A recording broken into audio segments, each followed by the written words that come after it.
if we do not clear our interference, honestly, nothing else matters. Because until you're on the path that is organic for your true self, your true soul, you're just creating a brand of distortion. You're just creating a life of distortion. You're just creating around your karma instead of actually clearing it and being able to have a clear road so then everything you create is natural to your spirit and to your natural growth. When you have evil or different nefarious interferences or really heavy negative interferences, it's always going to feel like 2 steps forward, 1 step back, 2 steps forward, 1 step back. I've got this milestone, but it feels like nothing. I know I should be more powerful, but there's always going to be this tug of war in life. And I can only tell you this because I've had 4 major interferences that I have had cleared in my energy since 2019. And the truth is, who I was then versus who I am now, I can tell you with 100% accuracy that I would not be here today in the strength that I am at, in the clarity and purity of heart, of intention, to do God's work in the way that God wants me to do the work, had I have not had these interferences cleared. I truly believe this was my last life to get it right. Yeah, Victoria! Woohoo! You did it! Fucking right, doggy, I did. It's about dang time.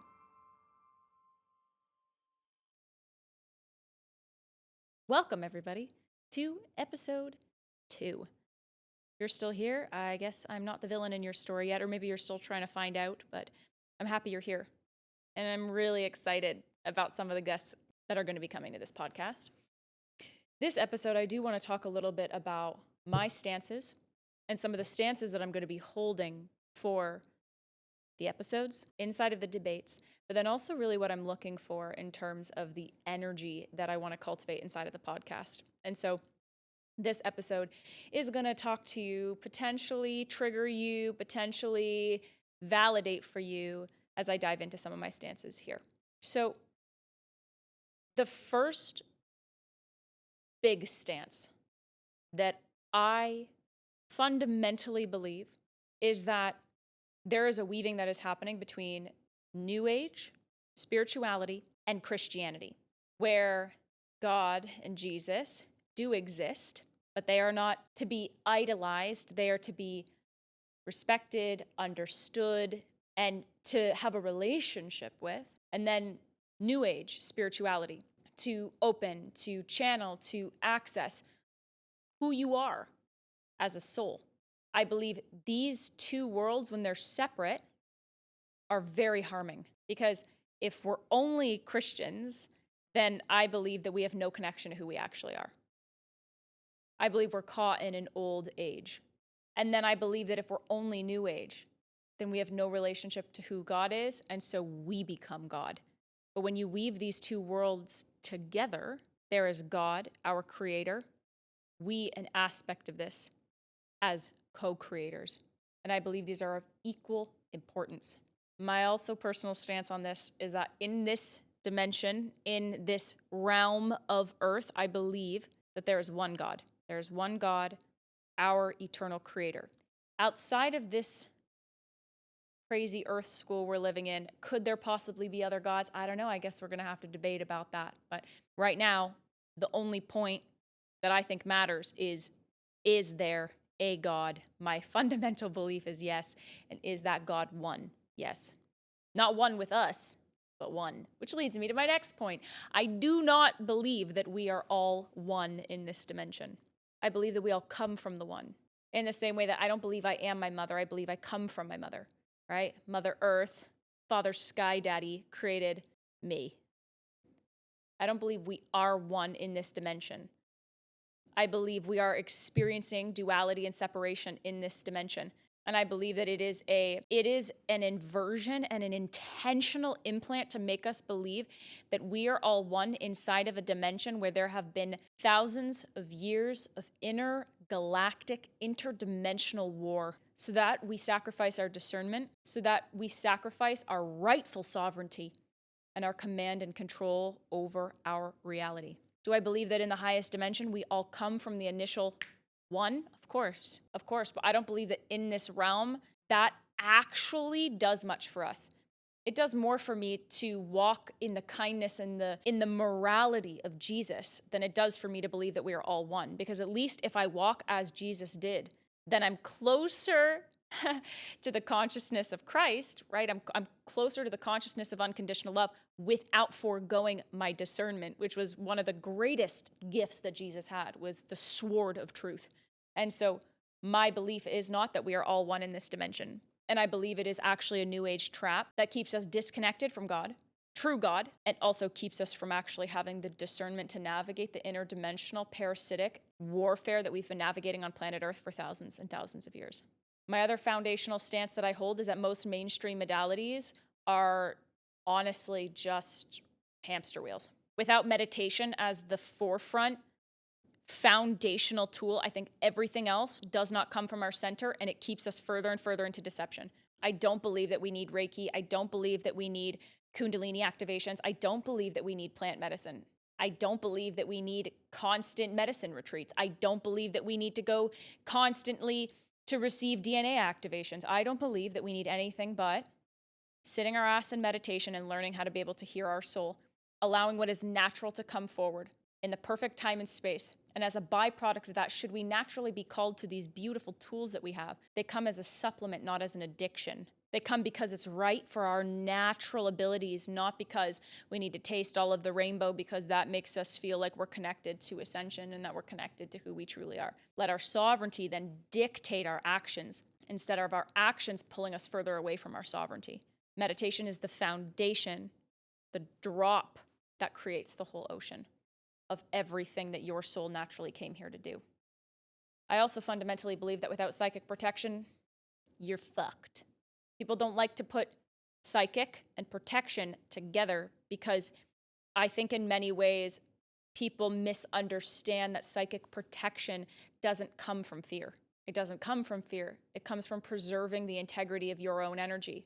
In the same way that I put clothes on today, not because I'm afraid of being naked, but because I'd rather preserve my body for my partner and for myself. Psychic protection is understanding your second skin, your energetic skin. It's about understanding that in order for me to be able to be the best version of me I can be for you, the more distance I have between you and I, not because my heart is closed, because it's preserved, the better I'm actually going to be able to be for you.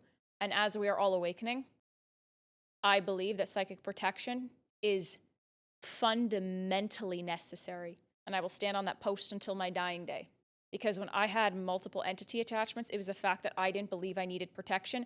I didn't need anything to maintain and preserve my vibration because everything was all one and anything that I focused on expanded. Those were the stories I told myself. But the truth is, I didn't focus on putting on clothes. It was just natural because I respect myself and I respect my environment around me. It wasn't because I was focusing on the darkness and that's why I expanded. No, it's because I understood it and then I acted accordingly. Those are very different vibrations. And I'm really coming in guns blazing with this because I believe that this is such a misunderstood concept. Such a misunderstood concept. And I have never yet met anybody who did not understand psychic hygiene, actual foundational principles that take care of our own energetic fields, such as psychic protection, that were stronger than me as a psychic. I've never seen it. I've only seen strengthened psychics, strengthened healers, strengthened channels actually agree with my stance on this. So I'm excited to see, are there other master psychics that are going to, challenge me on this? I'm happy to have a conversation about this. But in my world, in the foundations of what I teach, wanting you to stay on your natural path of life as your sensitivities are heightening, as trickery is becoming more advanced, I hope you hear me when I say that my intention behind teaching psychic protection is not to make you feel more fear. It's help you to preserve the dignity of your sensitivity and your vibration, which you deserve to have. And this game is very intricate.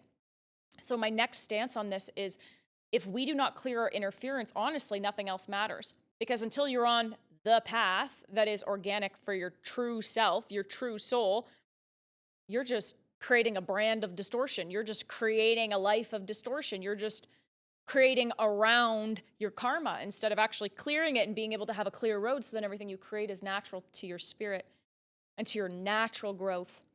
When you have evil or different nefarious interferences or really heavy negative interferences, it's always going to feel like 2 steps forward, 1 step back, 2 steps forward, 1 step back. I've got this milestone, but it feels like nothing. I know I should be more powerful, but there's always going to be this tug of war in life.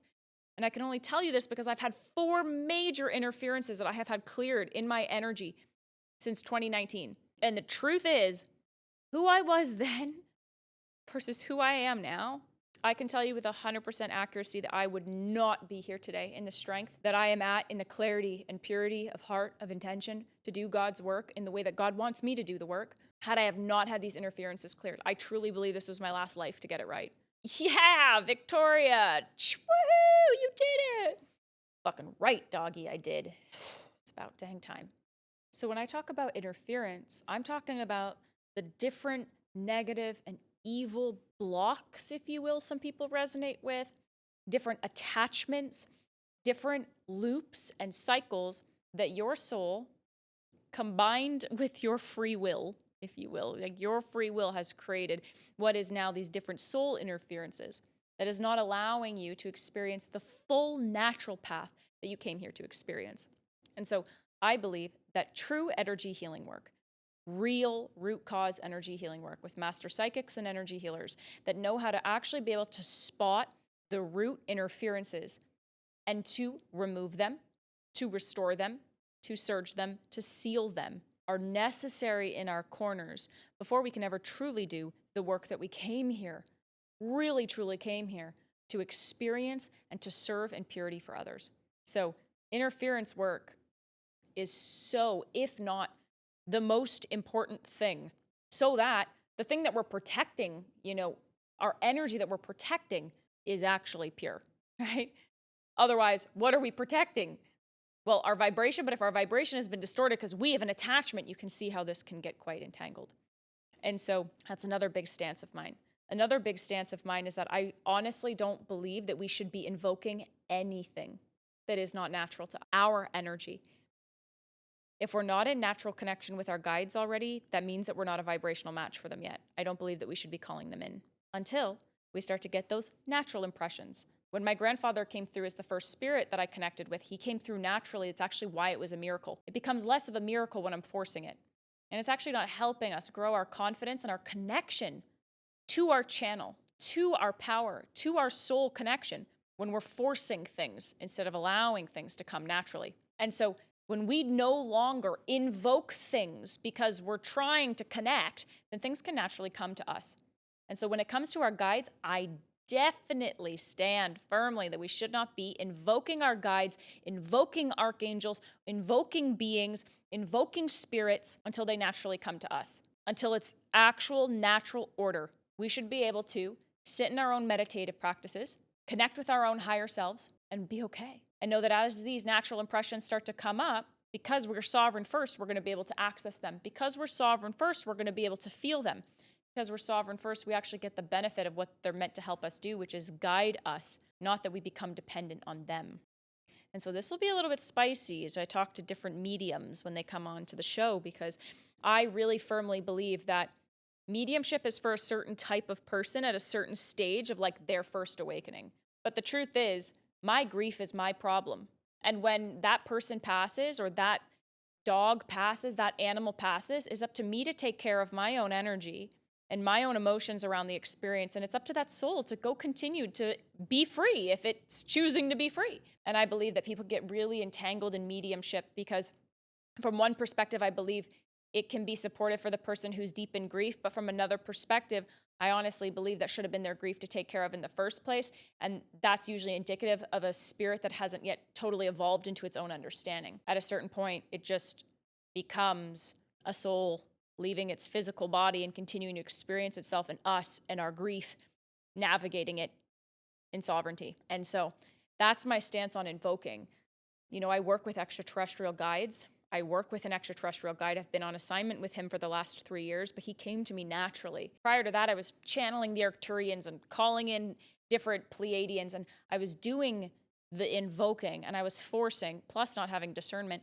And so a lot of the connections were either very likely trickery, or two, not actually helping me grow because they were just validating the high. I would love to see a world where we were not just trying to do all the cool things and everything that came to us was actually natural for our path, that was actually right for our own energy, that was actually true for our own vibrations, the beauty of the authentic vibrations that we actually have. And then all of the spiritual impressions and psychic perceptions that happen as a byproduct of that, them coming in natural order. them coming in natural timing. And that really flushes out a lot of careers in the spiritual industry, because most people are just dependent on that confirmation, dependent on that validation, and they actually never break out of that. I know what that feels like. That's where I was in the beginning of my awakening. It was like, high, high, high, high, high, high, high, validate me, confirm for me, validate, confirm for me. Instead of, can I integrate? Can I embody? Can I be okay with what I've got? Can I be okay with where I am? How does this actually show up in who I am as a soul? How do I actually move these pieces forward? It was never enough.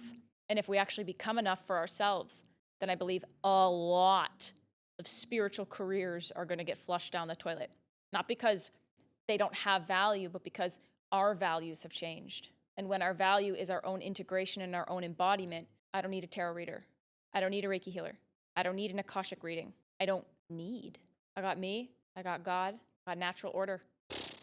The perfect triple scoop ice cream. Bing, bang, boom. What else could anyone want? Nothing. You don't need anything else. And so I firmly stand on that. I'm excited to work with different practitioners and talk and debate with them about what doing this work in integrity means, and are we actually guiding people further into distortion, and how are we actually guiding people into deeper integration and embodiment. The more we invoke, the more we need the validation, the more that we're trying to open, I believe 100% we are taking people further away from that. The final thing I want to stand on, and I'm sure there are going to be plenty of other things that are coming up, but I really just wanted to bring into this space, like, what are my main core beliefs? And here's the thing. I wouldn't create this debate if I didn't think I was right. I think I'm 100% right. Otherwise, why would I have a debate? But the truth is, I believe I'm 100% right, and I'm having people sit with me that they believe they're 100% right. And so we're going to have the most engaging conversation if we both believe that we're 100% right, but we're also totally open to learning something new. We're also totally open to exploring different perceptions. We're also totally open to taking on new thoughts, new ideas, new revelations. I'm integrated and embodied in my experience. And I'm only bringing on people who are integrated and embodied in their experience, so that the conversation does not come from ego, it's not coming from fight, and it's not coming to prove the other person wrong. It's two people who believe that they're right. What a gift. And so all of that is to say, ooh, I'm having deja vu right now. Cool beans. Fun. Okay, V. Deja vu. My final big belief here is that, okay, I'm just going to say it. I believe this whole, like, we're going to 5D thing is hooey. Do I believe that we are accessing fifth dimensional awareness? 100%. Do I believe that a lot of us have tapped into it? Yes. But do I also believe that we will never not be in this third dimensional reality so long as we are living in this human avatar on Earth? Yes. And do I believe that the more that we try to chase 5D, love and light and unity consciousness, the further we get from the things we need in this planet? Discernment, integrity, embodiment, 1000%. I would love to see a world where we just, like, didn't talk about 5D. And instead we talked about doing this work in integrity, serving on our natural path of life, offering the best possible service we can to the world, in purity, in truth, in God's hand. And if we touch those dimensional access points, great. If not, it's not the goal. I'm very content living a 3D life and doing extraordinarily powerful work for the world. And if our DNA upgrades into whatever people think about it's going to become, I think that's fantastic. But right now, I think the conversation about 5D is taking us further from being able to actually master 3D.